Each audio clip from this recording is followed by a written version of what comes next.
Good morning, everyone. I'm Andrew Rudman. I'm the director of the Mexico Institute here at the Wilson Center. It's a real pleasure to have you all with us this morning for this conversation about the USMCA dispute resolution mechanism.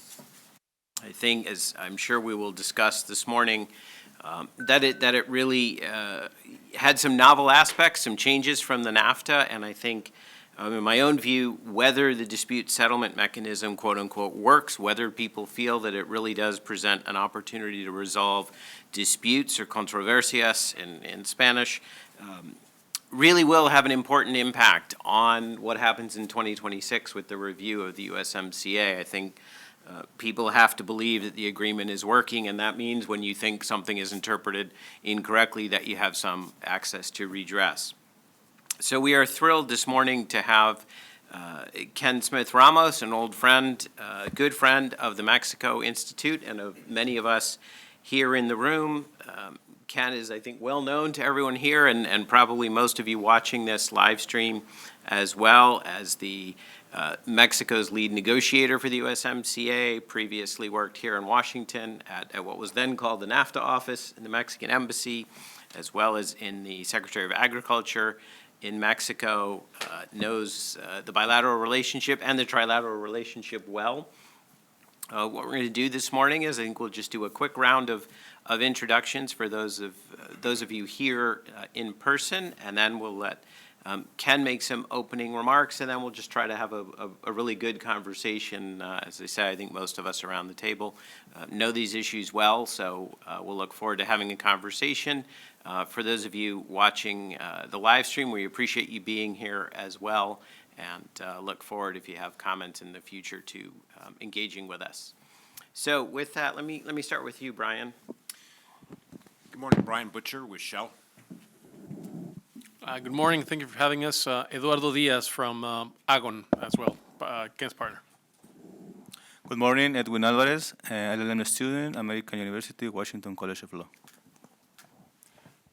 Good morning, everyone. My name is Henry Ziemer with the Center for Strategic and International Studies. Kevin Hayes with Howard University. Jeff Cusick, fellow at the Canada Institute. Diego, fellow at the US-Mexico Foundation. Good morning, everyone. Mateo Diego, Agon. Well, again, thank you. Welcome, everybody. And Ken, the floor is yours. Thank you. Thank you very much, Andrew. First of all, I'd like to thank the Mexico Institute, the Center, for the invitation to be here today. It's a real pleasure to be back in Washington and see so many friendly faces and people we worked with throughout the years on the U.S.-Mexico trade relationship. I'm very happy to be here now in the private sector side in Agon. We are a consulting firm that specializes on competition, antitrust, regulatory issues, and of course international trade.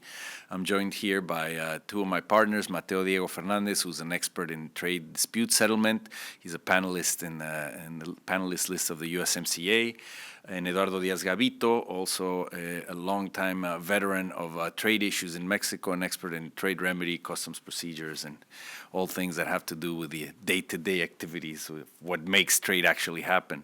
And so we're delighted to be here with you today and to speak a little bit to the status that we have in the USMCA, basically how the implementation is going, primarily where are we headed with these looming disputes or the situation that exists between primarily Mexico and the U.S. You all know that there are cases ongoing between the U.S. and Canada as well. I will concentrate, of course, on the U.S.-Mexico relationship. And I think to begin, it's important to realize that, for the purposes that the USMCA was created, which is facilitating trade and promoting investment, the agreement is clearly working. If we look at the numbers, we closed last year with approximately $800 billion in trade between Mexico and the U.S., which is the highest figure to date. And in terms of foreign direct investment flowing into Mexico, we surpassed $35 billion, which is more or less the numbers we were getting at the end of the previous administration in Mexico. We are convinced, as we will talk in the discussion, that these numbers could be much higher. I mean, I think because of certain domestic policies that have been taken in Mexico that create uncertainty for investors and exporters, importers, we could see numbers that are closer to 40 or 45 billion a year, precisely because of this international phenomenon of nearshoring, which, if anybody has any doubt, it's for real. It's happening. There's a lot of investment coming into Mexico. We'll break it down, but basically, it's interesting that out of this 35 billion in foreign direct investment, it used to be that the U.S. was way above 50% in terms of being our number one source for investment. It's still number one, but it's no longer 55, 57%. It's actually for last year, it's around 42%. So the mix is changing. We have, a lot of the traditional countries that invest in Mexico, such as Germany, Spain, and UK from the European Union, France as well. But we're seeing an increase in Asian investment. If you look at Japan, Korea, Hong Kong, China, these are countries that are increasing their investment in an important manner. On the Chinese side, we're seeing quite a bit of investment in auto parts, increasingly in the just in general in the auto sector, aerospace, machinery and equipment, etc. So you are seeing a change in the mix. The relationship with Canada is going well as well. They invested $4 billion in Mexico last year. So in terms of the numbers, you see positive results. You also see, we saw positive results, I believe, from the Leader Summit, the NALS, the North American Leader Summit in January, where I think all the right messages were sent in terms of this commitment to strengthen integration in North America, working towards building an advanced manufacturing platform that's unified in the region. The big question remains, how do you get that done? How do you go beyond just the noble intentions, the positive speeches, and actually do what's needed to create change, within each one of the three countries and make this a reality?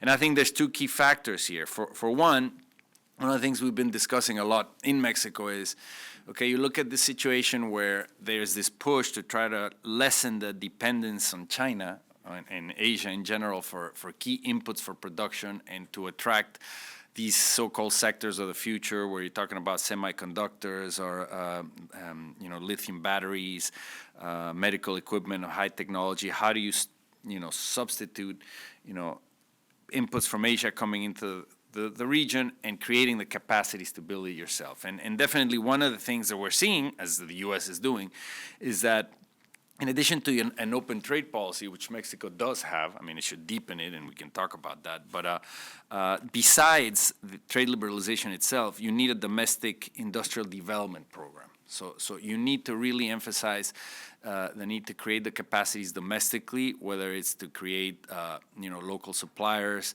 capabilities for SMEs to go into higher technology levels and standards, to be able to become suppliers of these big investments that should be coming into the country. Obviously, workforce development, infrastructure. There's a whole laundry list of items that you need as part of an industrial policy, and the one thing you need is a budget for it. I mean, you see what the U.S. is doing in terms of creating opportunities to attract, for example, investment in semiconductors in the United States. The CHIPS Act dedicates over $50 billion to that. It doesn't mean that in Mexico we have the resources or the ability to spend that much, but when you see some of the direction that federal spending is going, when we're going to wind up spending $20 billion on a refinery in the state of Tabasco, however much money, close to $10 billion on the Tren Maya in the southeast projects that are not necessarily going to yield the results, and I'm being diplomatic about it, that are intended. You see how budgets should be redirected to really have a long-term view towards industrial development. That's one element. And the other element, which is what I want to concentrate here, just briefly before we open it up, is you need to implement the USMCA correctly. You need to implement all your trade agreements correctly. You know that we have 14 trade agreements with 50 countries, which together they bring in about, we're talking about over 65% of world GDP, contained in this, network of free trade agreements that Mexico has. Obviously, USMCA is the most important. And, the correct implementation of the USMCA is truly the anchor for investor confidence in Mexico. The message that you can send, other than the speeches that we regularly here, the real anchor for investor confidence is whether you show that through the USMCA you're willing to honor your international commitments, and that in the long term there will be predictability in public policy, et cetera, in Mexico. And what we see is an environment, as I said, investment flows are coming into Mexico. The trade pie, especially within North America, continues to grow. But there are big question marks regarding this last point on Mexico's long-term commitment to its international obligations, and basically three major areas which are the dark clouds in the relationship, and you know them very well. On energy, the consultations that the U.S. government asked for, requested in July, that Canada joined, and what we hear is that these discussions continue to be somewhat stalled. I mean, we have not seen any progress. The Mexican government has taken a strategy of trying to go for the low-hanging fruit and trying to tackle those issues that can be resolved, that are part of the U.S. consultation, and that can be resolved through the means of administrative decisions, things that do not require going back to the Congress. But the big sort of central issues, which is the electricity law, the hydrocarbons law, and things related to how the Mexican government intends to reduce the space of action or participation for private companies in areas that are otherwise opened by our Constitution, which in turn, that opening is reflected in the USMCA. So these are the central issues that continue to not have a resolution. And so anytime, I mean, even since October of last year, the US could have already requested a panel. They haven't done so. We can discuss. In fact, I have some questions as to why you think that has happened or has not happened. We have our own theories. The other big area, and before leaving energy, the thing with energy is that it's not just an impact on the energy sector, which is, of course, very important for Mexico to receive productive investment and create efficiencies and bring in technology into Mexico. It's also the horizontal impact on competitiveness that it has across all productive sectors, right? So that's why it is so important. Another area, which I call sort of the golden goose of the NAFTA era, and I had the pleasure of working for many years with Andrew on these issues, which is agriculture, which was controversial when the NAFTA was originally negotiated, Mexico opening up completely to the most advanced, financed, mechanized, et cetera, agriculture in the world, which is the U.S. You fast forward almost 30 years now, and you have great complementarity. You have tremendous growth in ag trade between both countries, between the three countries, actually. And it's really one of the biggest success stories of this North American trade liberalization. However, there's always protectionist pressures on all sides, whether it's Canada on dairy, whether it's in the U.S., seasonality, new country of origin labeling rules, et cetera.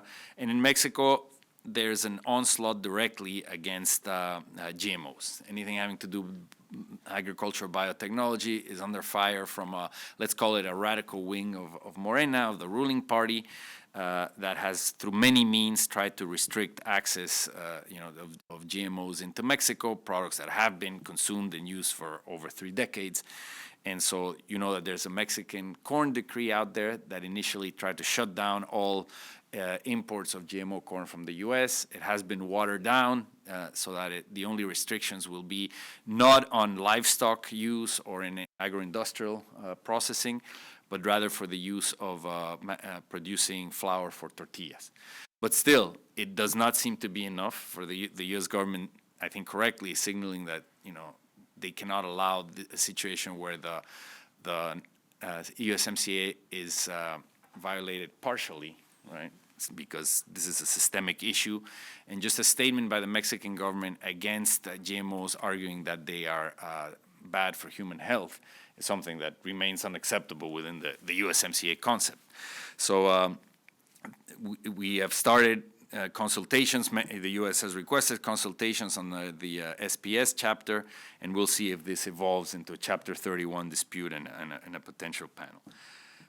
There is we can comment on this, and Mateo himself has worked quite a bit on this. The automotive rules of origin case that Mexico and Canada won against the U.S., the big question now is this going to be implemented?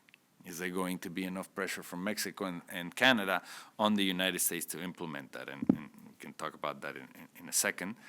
And then finally, on labor, you've seen that with the implementation of the USMCA and the new rules regarding, especially in the labor chapter on union democracy, There has been quite a few cases presented by the U.S. against Mexico under the rapid response mechanism, which fortunately so far all of them have been resolved, or 5 of them, 2 are still being analyzed in the consultation period.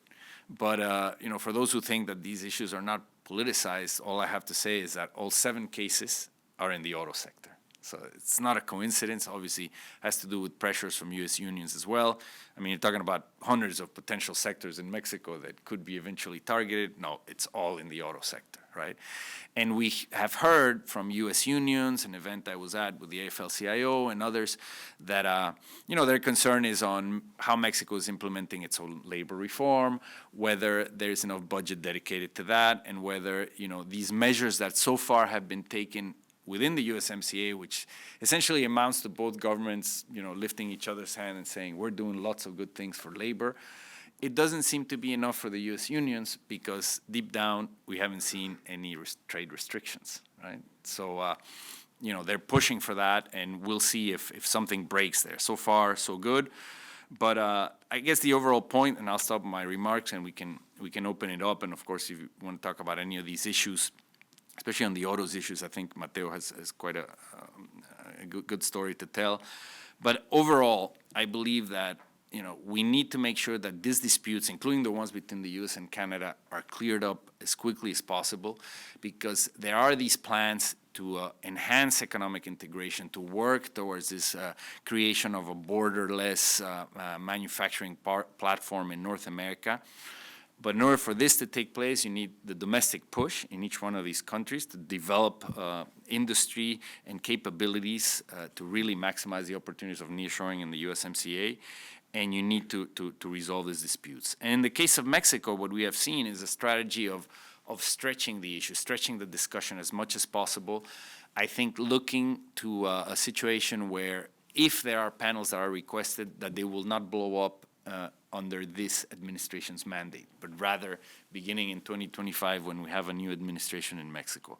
So frankly, to tell you the truth, unless the U.S. and Canada also, because they've joined the fray on the issue on ag and also on energy in terms of the consultations, unless the USMCA partners act and create pressure and begin asking for panels, not much is going to change on our side of the border on these issues, right? The same applies on the autos case. But I will leave it at that. I do believe that solving these disputes is the solution towards really, at the very least, starting the road towards further integration and trying to achieve the objectives that the leaders set out in January. I'll leave it at that for now.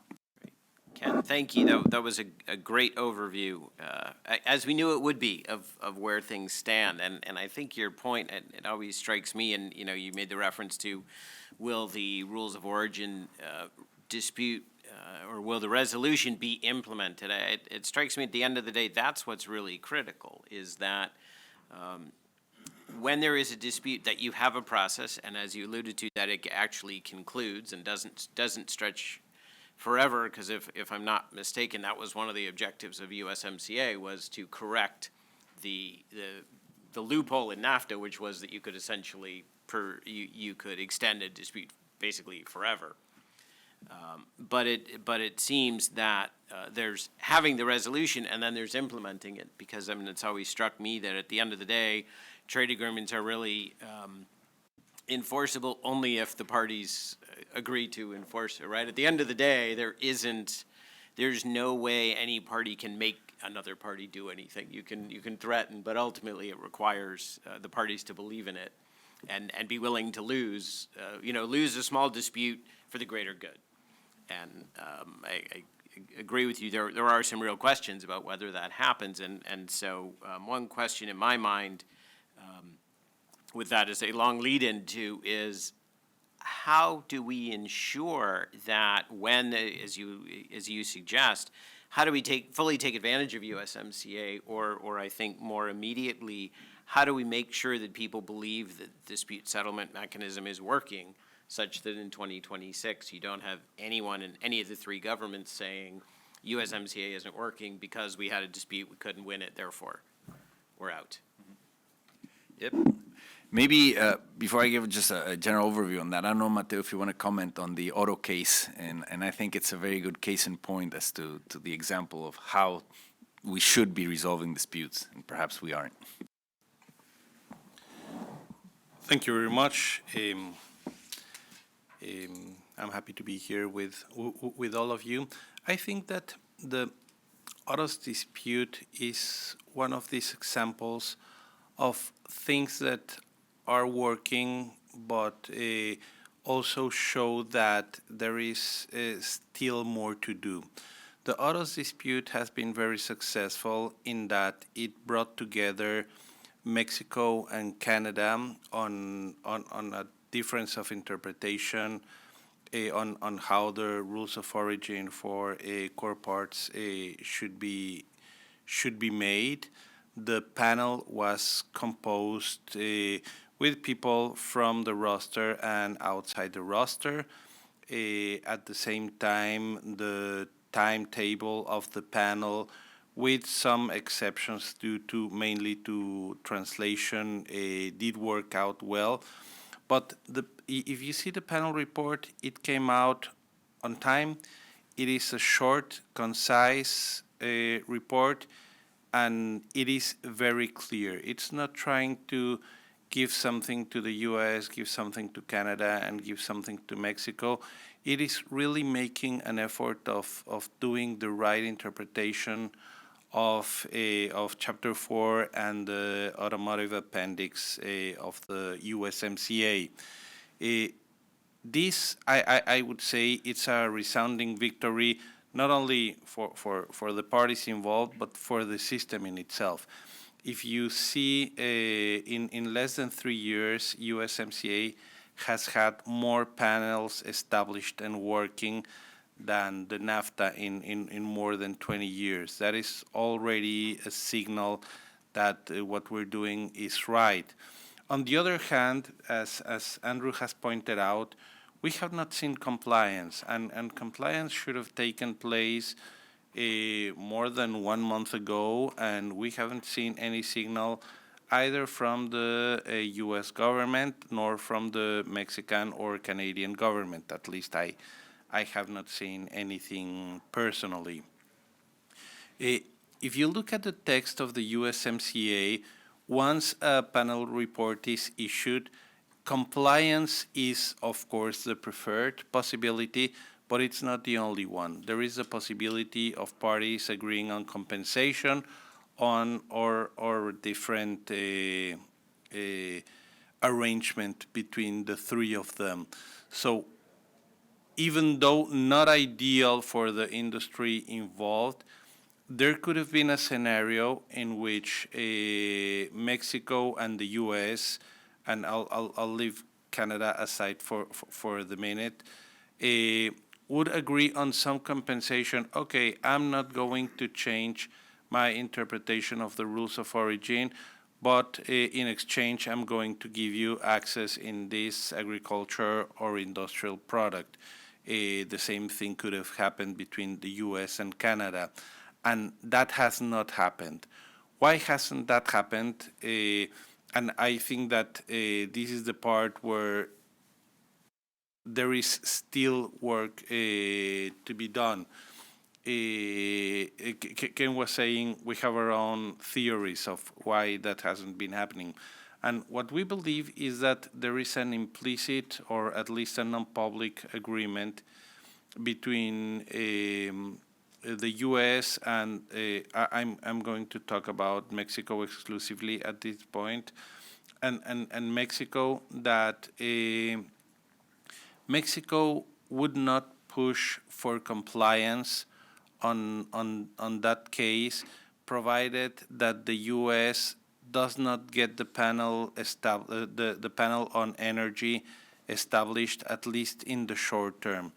Ken was saying there is a perception that this administration wants the cases or the losing cases, and I'm thinking of energy and biotechnology, to be issued and to show the the violations of the Mexican government before the elections. I think that the OTAS dispute, together with these other potential disputes, have become part of a political game.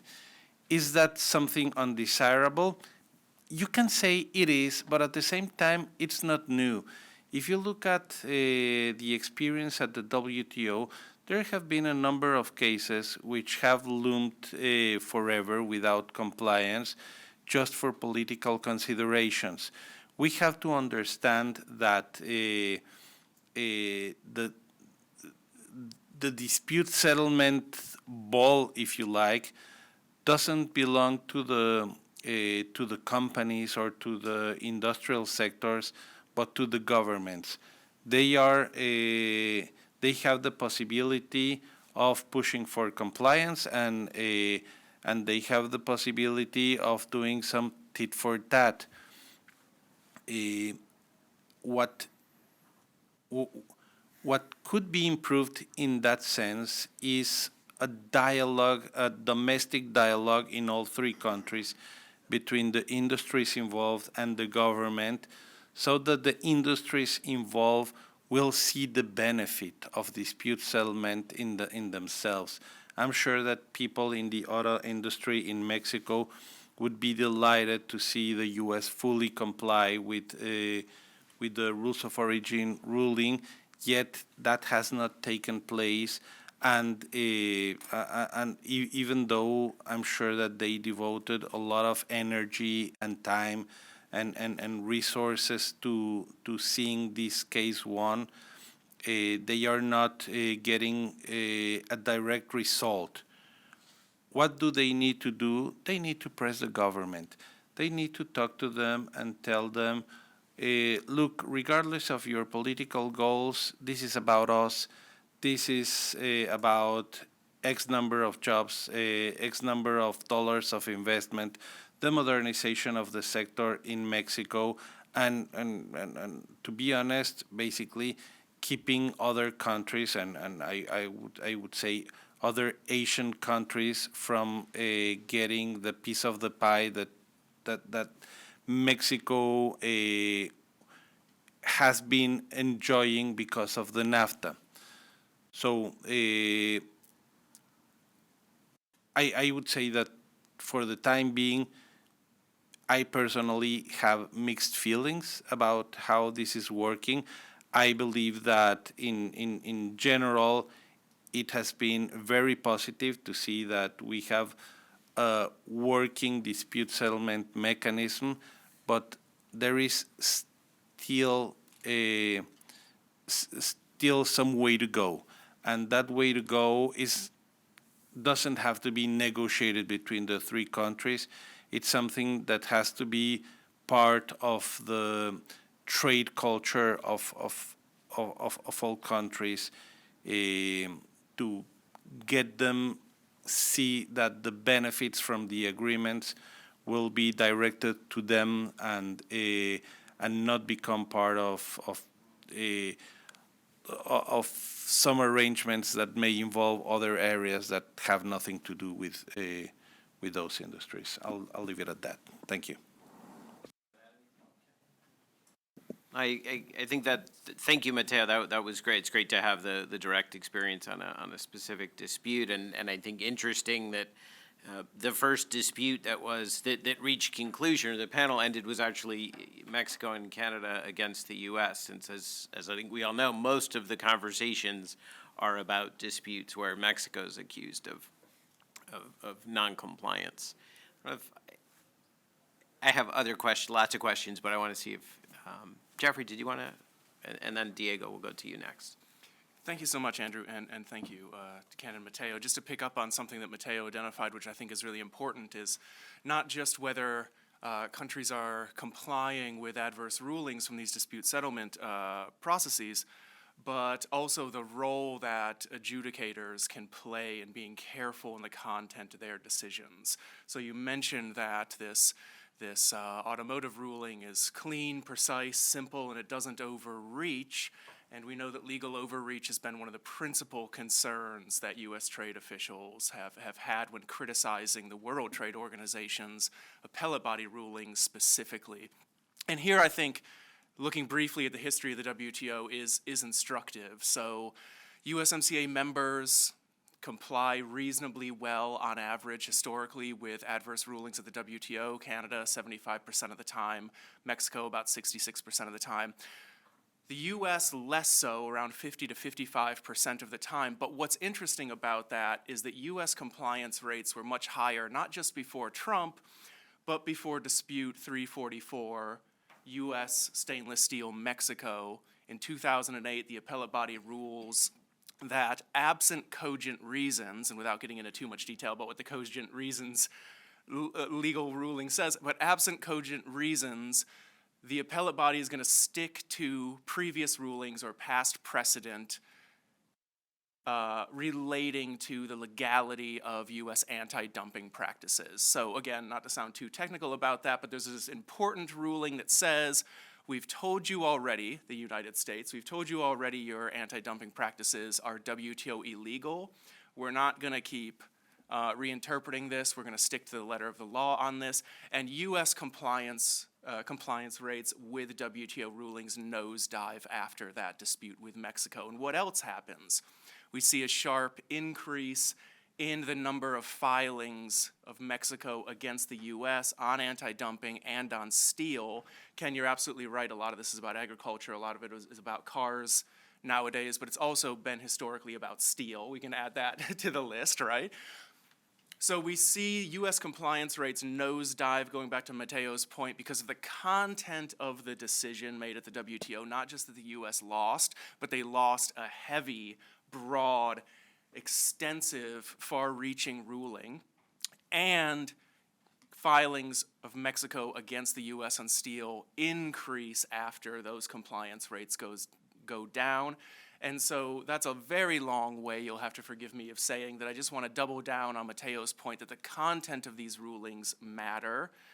And yes, domestic industry groups have a role to play, but international adjudicators also have a role to play in addressing these concerns about legal overreach, keeping things clean, simple, and managing the costs of compliance for member governments. Diego, did you want to, or Yeah. Ken, I don't know if you wanted to respond at all to that? I or- agree completely. Okay. Thank you. We Mexicans tend to be a little bit pessimistic.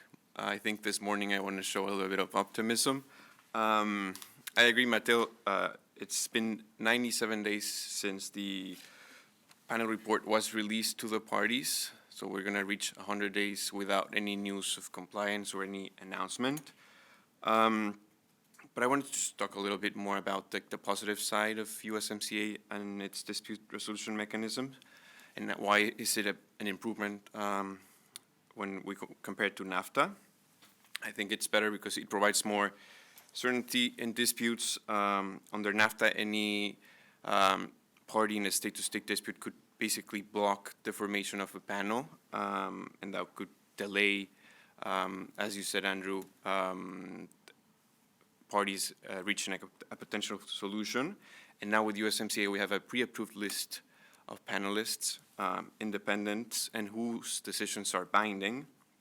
We have clearer guidelines, and we have a defined timeline as well. Putting things into perspective, as Kenneth was saying, I counted 20 disputes under NAFTA, 4 is still unresolved.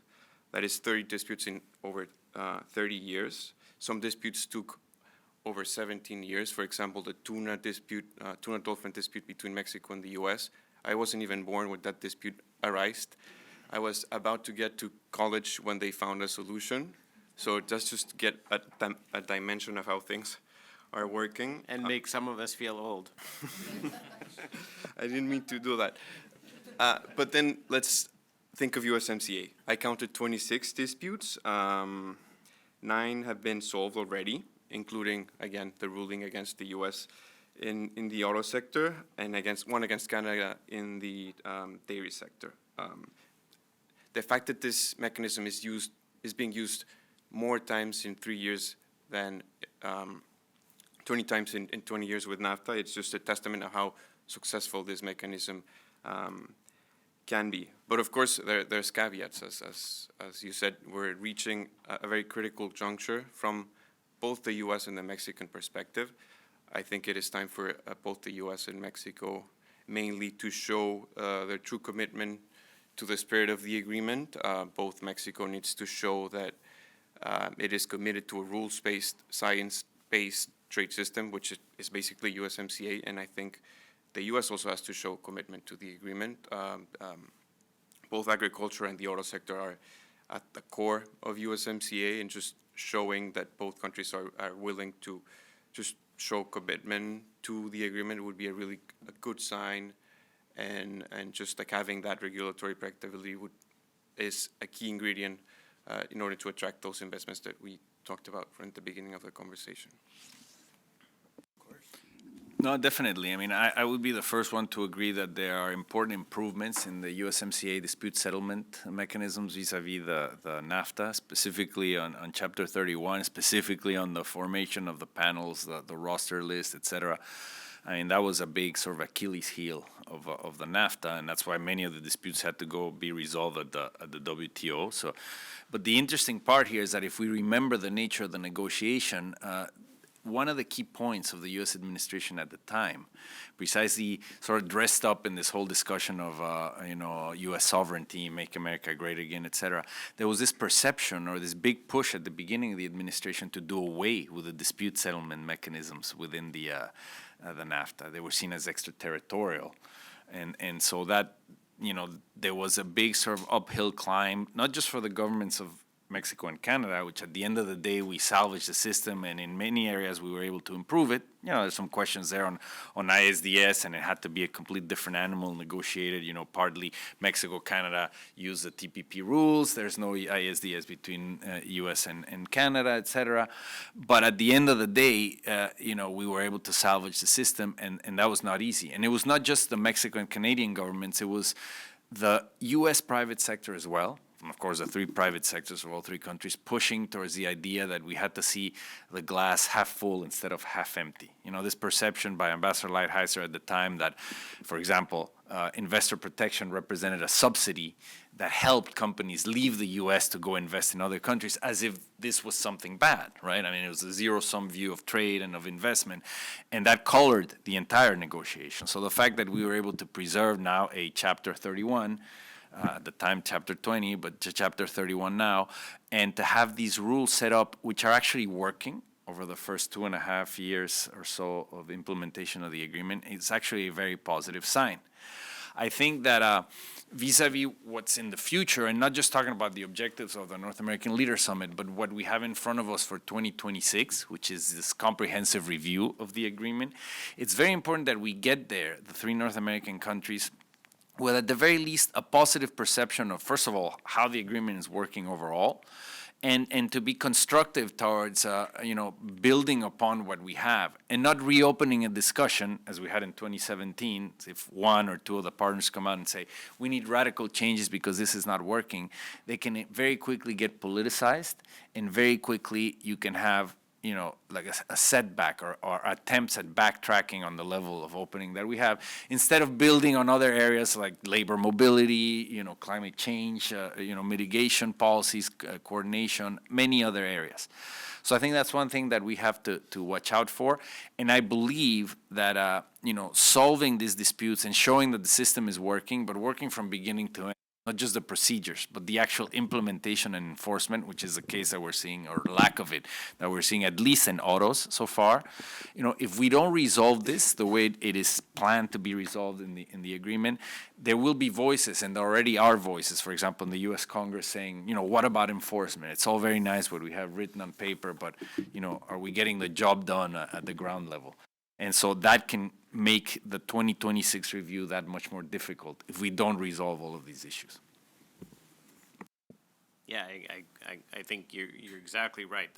That is key. You have to show that it works. And like you say, works is not just that I can bring you to court. It's that if you lose, I actually get compensation. As Mateo said, it could be to change the policy, or it could be some sort of compensation. I mean, it does one thing, as Mateo was speaking, that I was thinking about, maybe others have had the same thought, is that question between, do you want the resolution to impact a different sector? In other words, as you said, okay, we're not going to comply with autos, but we'll give you more access to our ag market. And I think there'd always been certainly pre-Trump, there'd sort of been an unwritten rule that the U.S., Canada, and Mexico tried to not mix trade with other disputes.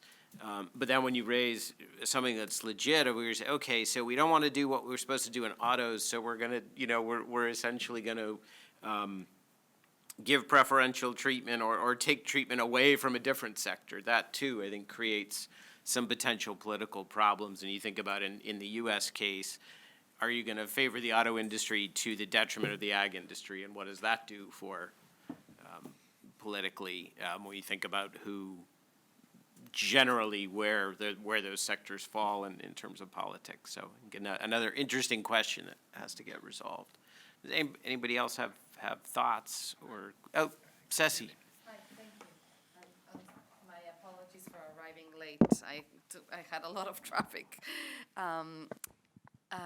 So apologies if this has already been mentioned, but you triggered my train of thought as you were thinking of 2026 and what happened when we were, when the countries were negotiating renegotiating NAFTA, now USMCA. You mentioned the importance of the private sector and the role that we played in getting that through the finish line. And as you know, we were absolutely critical in getting it through the finish line. However, what we're seeing today is that it's not working for some, at least for some of the sectors, and you mentioned energy and you mentioned biotech, but specifically on energy, we the sector played a very critical role. And yet now, it's not working. So my question to you would be, what would you recommend, given your expertise, what would you recommend? And I have opened the question not only to Ken, but also to Diego and Mateo and anybody else who wants to chime in. What would you recommend to the energy private sector? How should we go about this? Because we were absolutely critical for making sure that NAFTA would not go through the cracks, and yet today it doesn't seem to work. And then, because I'm thinking obviously of 2026, and what results are we going to show by 2026, meaning probably early 2025 when you have to kick off those conversations. What results are we going to show? Because if there's nothing to show, how are what is the private sector going to be doing? Like, we took a lot of skin in the game. We took all, everything that we had to make sure that NAFTA wouldn't fall through the cracks, but it has to work. Otherwise, what's in it for everybody? Thank you. I think that's a very good point, Ceci, and I would say that probably, without having the crystal ball, the magic formula as to how this would be getting resolved in the short term, I think that companies, especially in the U.S., they need to work on two fronts. I think the domestic front in the U.S. with the U.S. government, and of course what they do in Mexico, right? In Mexico, and I think in Mexico, a lot of companies, foreign companies operating in the energy sector, realize that probably, because of the level of involvement and the fact that the whole issue of energy is so close to the DNA of the president, there are certain things that are not going to change until he leaves, right? His perception that, equating the strengthening of the energy sector and of Mexico with strengthening national monopolies, he's not going to change that position. However, there is a level of pressure and work that can be done in Mexico, both in the judicial system, to continue making sure that these laws that were approved that are contrary to our own constitution and to the USMCA do not come into effect. So there's work to be done there. In addition to the so-called advocacy or lobbying efforts with the government in Mexico constantly to push for, obviously, the specific projects that are being affected by these policies in Mexico. But I think there's a lot of work to be done in the U.S., both in the U.S. Embassy in Mexico and with the U.S. government, so that this situation that maybe, as Mateo says, some sort of under-the-radar agreement or unspoken agreement that let's not make a lot of noise, let's not get into a fight with each other, let's just stretch the string and then, let's see what happens in a couple of years, that the governments are not allowed to do so, or to do so as easily as they seem to be doing right now. One thing that we've seen in Mexico is that I think President Lopez Obrador and the administration has realized that the U.S. government is very reticent or unwilling to really pull the trigger on enforcement on dispute settlement. I mean, they've sort of read the tea leaves and said, well, I can continue the dialogue, I can continue having consultations and extension of consultations, and nothing really happens because the U.S. is not really willing to sort of break the string and risk a radicalization of Mexico's position on immigration or security or other issues. And I think the trade agenda has suffered because of that. I frankly think so, between both countries. And the same can be seen as a sort of mirror effect on the Mexican side. Mexican companies are pushing for change, but as long as there's no real pressure on the government, that our government is not as willing to hear the positions of the private sector as other administrations, and so they shroud all of this under the arguments that defending Pemex and CFE is defending the Mexican people. Unless, and I was mentioning at the end of my first intervention, unless there is pressure coming from our USMCA partners, things are not going to change in the short run. About 2 years ago, when the electricity law was issued, this was February 2 years ago, as a matter of fact. A couple of months after, they asked me the same question, what can be done to change course? And I said, at the very least, the U.S. should ask for consultations because that automatically gets things moving politically in Mexico. It's the sort of the preamble to a potential dispute.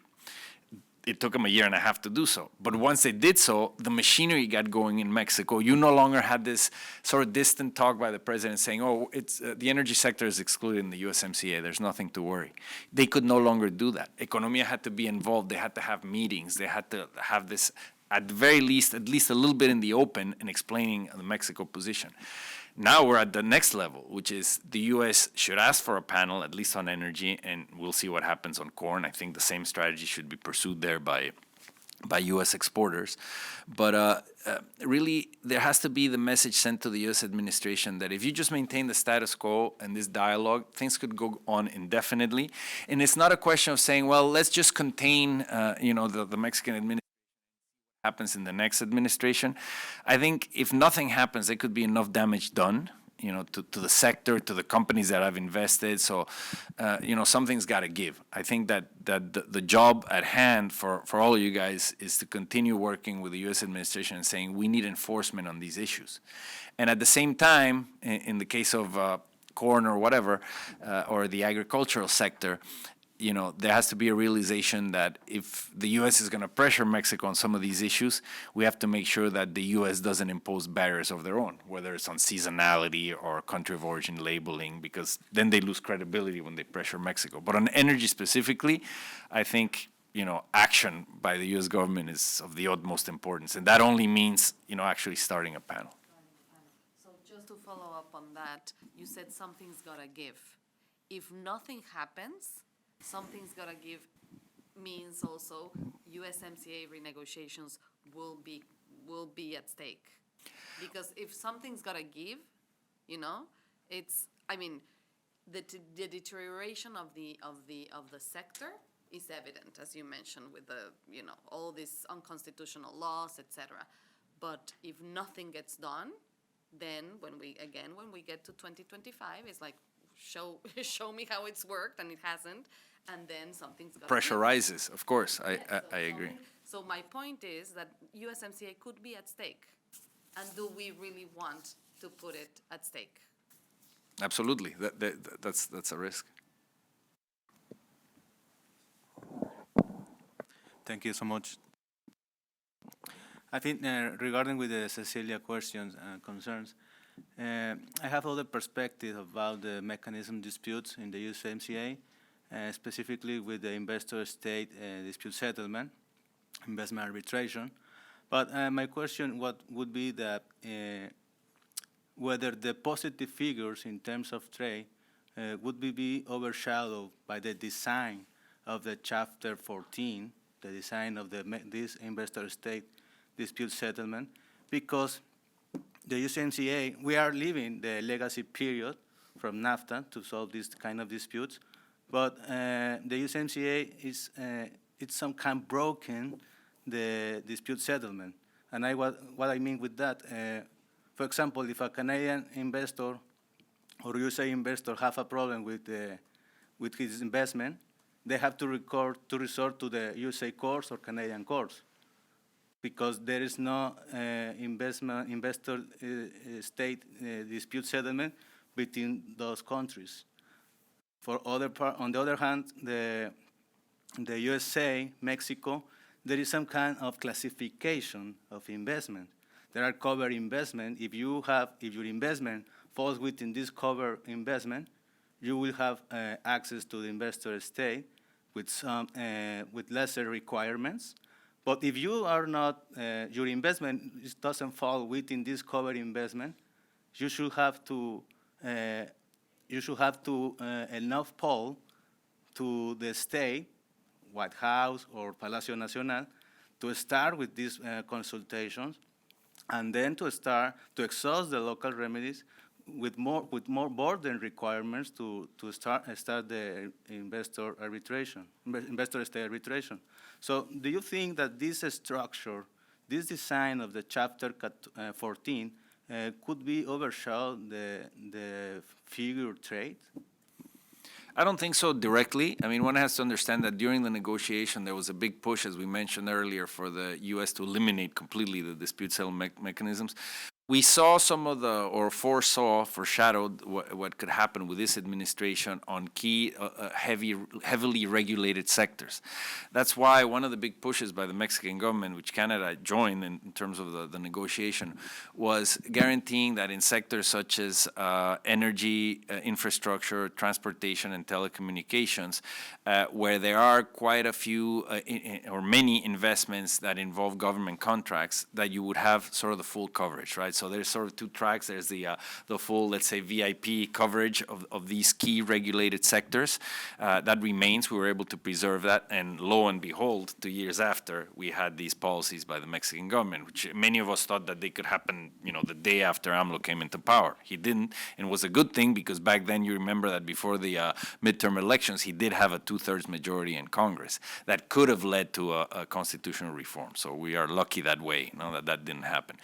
But I believe that you have to look at it in the sense of saying, you do have the full coverage for those sectors. There's the other track of sectors where you may say, well, we don't have the same level of ISDS coverage that we had before. But the reality, in most of the disputes and that we have had over the years, there are certain sectors, whether it's an automotive or aerospace or some of the big advanced manufacturing areas, where you have not had those types of challenges or ISDS, either indirect expropriation or things of that nature. So we try to focus on covering those sectors that are more likely to fall under the aegis of the need to have ISDS dispute settlement. We would have liked to have had full coverage for everything upgraded, right? In fact, in our agreement with the European Union, it's a different mechanism that we have within the USMCA, and it's a different mechanism within the CPTPP, which is broader. But that shows you just the limitations of the ability to negotiate further with the U.S. administration at the time. That might be something that could be revisited in 2026, but I totally agree with Cecilia in the sense of saying, if we want to make constructive adjustments to the agreement, we must make sure that there's not a perception or a big political push to say, hell, it's not working on energy, so let's change the entire thing, right? And then you begin to have that sort of backtracking. I think ISDS is as good as it was going to get in the agreement, with the negotiation limitations that we had, especially with the U.S. administration. And it's the same argument I use on the rules of origin negotiation. People say, well, there's a false question or debate saying, well, wouldn't we have been better off with the NAFTA than what we have in USMCA, for example, in rules of origin? And I say, well, what we should have actually done probably is to make rules of origin more flexible, as we did with the CPTPP or the European Union. But the reality is that we were not going to have either a NAFTA or a USMCA if we did not negotiate with the US, right? There wasn't the option of, okay, would you like to renegotiate NAFTA, or do you want to keep the status quo? That was never on the table. The question is whether the U.S. pulls out of the NAFTA unless there's a major renegotiation. So we have to understand what was the sort of the history of the negotiation and how far we got despite that, right? I agree, the system is not perfect, and it's something that could be improved towards 2026. So let me, as we're getting close to time, but I first of all, I was remiss. I want to a shout out to the Canada Institute and to folks who may be watching from Canada or pay attention to more to the Canada-U.S. relationship, because this was a joint Canada Institute-Mexico Institute event. And in that regard, but still tying to Mexico, one of the concerns I think more in Canada than Mexico are the Buy America provisions that, including through the CHIPS Act and the Inflation Reduction Act, et cetera. And I wonder, Ken, maybe do you see that as an area that could potentially become a dispute, either a U.S.-Canada or maybe one where Mexico also is concerned about those provisions? Well, it's interesting. Canada is being vocal about these Buy America provisions much more than the Mexican government so far, at least in this administration. But as you know from previous administration, this was an ongoing discussion. And I think what we see a little bit is a contrast between the sort of the international commitments or the statements that the North American leaders make in public when they're together, and this view of North America as an integrated region and how we should, erase the borders, et cetera. Then the presidents and the prime minister go back home and they have to attend to their domestic constituencies, right? I mean, the Mexican president, it was clear that, after the North American Leaders Summit, he gave a speech where he talked about how the countries of North America had agreed on import substitution, which is a term that he's familiar with and that does not reflect what the region intends to do, but for domestic purposes, it sounded more like Fortress North America, and we're going to make sure that Mexican, production is given the space it deserves within North America, et cetera. So there's sometimes a disconnect between the USMCA speech and the domestic speech. President Biden came back from Mexico after talking about this unity, this geopolitical moment between Mexico, Canada, and the U.S., and how together we're going to compete with the rest of the world. And he gave, in his State of the Union, big speech on Buy America. So there's always those tensions, and we have to make sure that whatever actual policies are taken in any one of the countries are consistent with the commitments in the agreement itself. We have a government procurement chapter. There's certain reservations there for certain areas of national security, military use, et cetera, that create sort of set-asides, for just domestic or U.S. Government participation. But still, if you push the boundaries beyond that and really begin to enter into areas where previously you were allowing Mexico or Canadian participation, then I think you're doing a disservice to this North American integration speech. So I think both the governments of Mexico and Canada and the private sectors have to push the U.S. government in the sense of saying, if we are really going to build a North American community, we have to leave aside or at least reduce, to an important degree, all this economic nationalism. But unfortunately, as we get close to electoral cycles in Mexico and the U.S. in 2024, I think that's just going to rise. We're going to have to deal with it. Okay, well, I don't see any hands. I'm going to ask you one. Let's have one sort of concluding question, Ken, and it's always good, I think, in these events to sort of look forward. So give you a chance, a crystal ball or complete power or something. Is there some aspect of the dispute resolution mechanism that if you could change, if you could by fiat change it, is there something you would do that you think where we didn't achieve what we should have? Well, in reality, I mean, I think what we have is very strong compared to what we had in the NAFTA. I think on the issue of ISDS, we'll have to review the issue because it's a discipline that's constantly changing. There's a philosophical difference of how the European Commission approaches the issue versus North America versus other regions in the world. I think we did a pretty good job at CPTPP, and that could be when we're looking at sort of the blueprint of what to do in 2026. I think ensuring, for example, perhaps further coverage on investor-state disputes.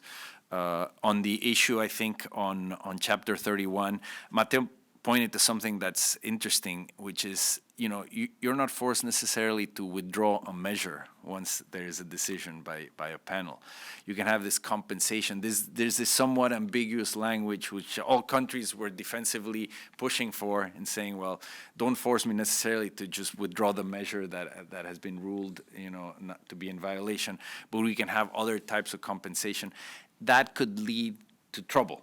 I mean, if at the end of the day, you mentioned it, it's the willingness of the governments to uphold the decisions of the panel, which is actually going to make the system work. And, you know, making it more strict in the sense that when there's a panel ruling, you have to get rid of a measure that is in violation of the agreement and not leave room for other types of compensations or even delays throughout the process. You know, when we were working on the autos case, we were sort of thinking of all the worst case scenarios. How can you delay things, you know, whether it's on the translations, whether it's asking to suspend the panel. So there's certain procedural issues that could be streamlined to sort of, you know, put a straitjacket on the governments, you know, to have less room for maneuver. Whether there's the political willingness by the countries to do that, we shall see. But those are some of the elements that we can advance on towards 2026. And I think one of the areas that a lot of people don't talk about, but it's sort of the day-to-day issues, and it's something that Eduardo works on a lot, which is the whole trade facilitation, the whole border crossing issues that I think are very important for the day-to-day operations, and that I think there's still room for improvement there, using the single window, making processes, you know, streamlined at the border, things along those lines. Let's not forget about sort of the good things that are happening in the USMCA. We focus a lot on the disputes, but how do we make those processes, you know, more streamlined? I don't know if you have any ideas on that. Sure. Thank you, Ken, and thank you for having us here. Absolutely. I mean, the agreement is working, but absolutely, if you start clogging the border for in day-to-day activities, then you're gonna run into trouble.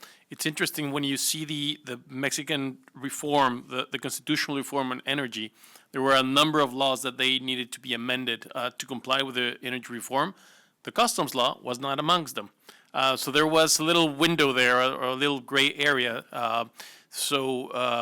to just derail the whole thing. So yeah, absolutely. Focusing on day-to-day issues is completely relevant to the agreement working, fully working. Great. Thank you. Well, thank you all for being here. We really appreciate it. Ken, thank you for taking time out of your trip to Washington to be with us. We really appreciate it. Really great conversation. Thank you to everybody here in the room and those of you who were watching us online, and we look forward to seeing you all again soon. Thank you. Thank you very much, and real pleasure to be here. Thank you.